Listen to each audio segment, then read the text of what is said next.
Dr. Marcus Webb had been stranded on Kepler Station for 3 months when he found the child in the cargo bay. She was huddled behind a stack of thermal canisters, her luminescent eyes reflecting fear in the dim light. Her skin shimmered with iridescent patterns, Vexian, judging by the cranial ridge and the four-fingered hands.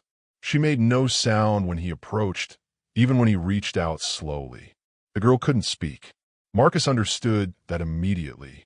There was no vocalization, no attempt to vocalize.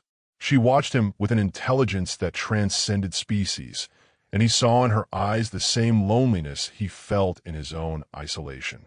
He named her Lyra. Over the following weeks, Marcus began teaching her sign language. He started simple: food, water, sleep. He carved crude signs into plastic tablets, demonstrating each one with exaggerated movements.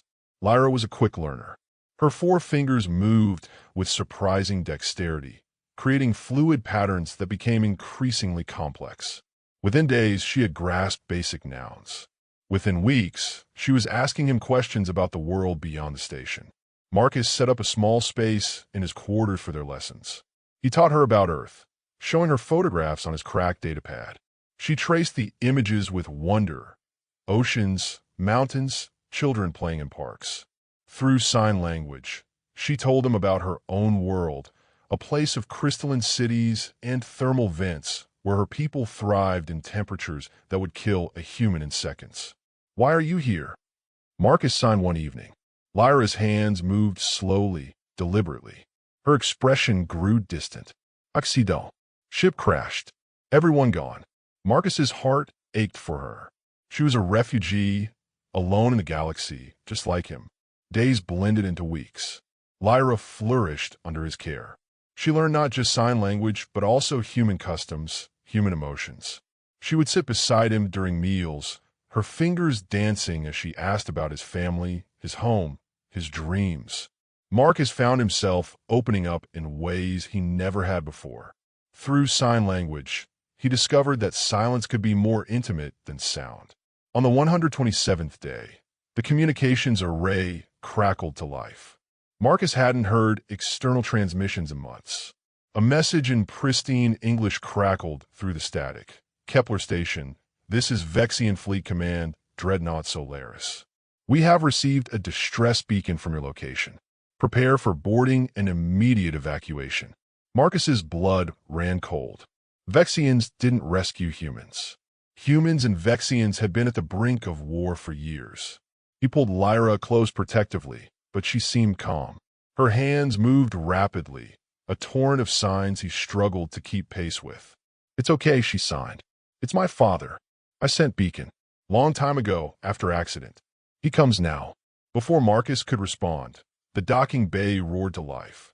Within an hour, the station's airlock hissed open.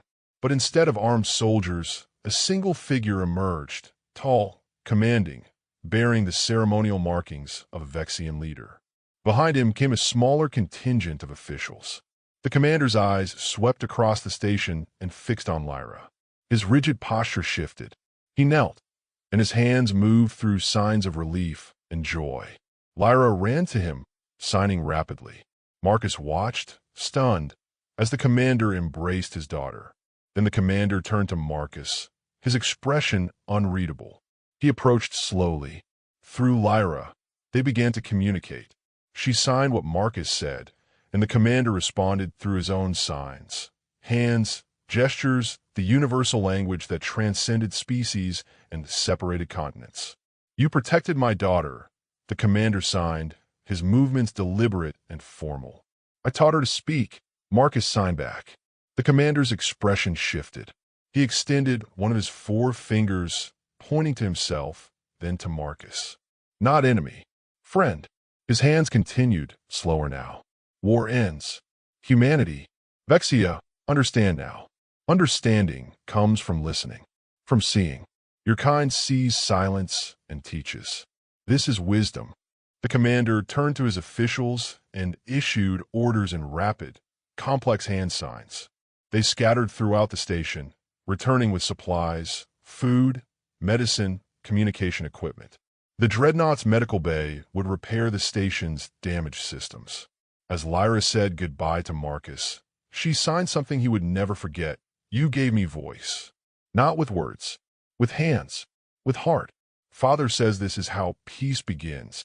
Marcus watched through the viewport as the massive Vexian dreadnought docked with Kepler Station, not as an aggressor, but as a savior.